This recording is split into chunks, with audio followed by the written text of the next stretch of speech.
去解这个灾难已经夺走着14条的人命。阿公罹难者年岁上大，是一个今年100岁阿公。伊的囡仔孙讲，阿祖的厝有安监视器，迄天伊伫台北上班，知影大水灌入去光复市区的第一时间，伊马上拍开手机的监视器。伊看到阿祖想要行出门，却因为大水瞬间到位，阿祖根本就袂赴喊救人，就渡水亡生咯。伊讲伊看到是有够艰苦的艰苦。房间门已经开起，家具倒伫咧涂骹，四界拢是落瓜糜。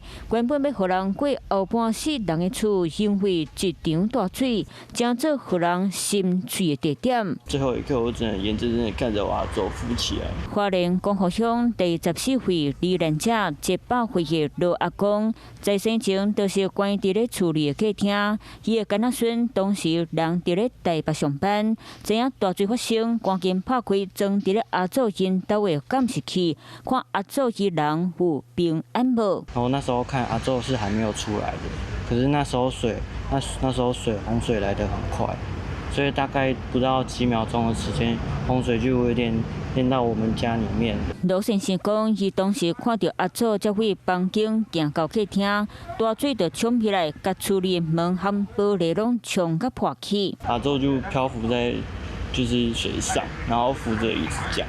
然后我就赶快打电话给119跟110求救，看有没有人可以帮助我这样子，因为我人在北部，没办法及时回去。看到阿祖浮伫咧水内底，刘先生是真着急。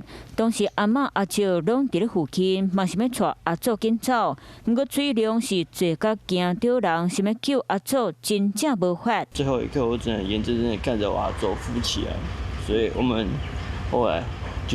后来是我们自己发现阿祖倒卧在客厅里面。罗先生随赶登去到花莲，水一个梯道入去到厝里找阿祖，不过敢若找到阿祖冰冷的遗体。因为当时我们都在北部，所以我们都没有接收到任何的资讯说要把家人撤离或是什么的，没有硬性强制的撤离。罗先生讲是大人捌讲到，较早嘛做过大水，不过当时水的深度敢若到脚豆腐。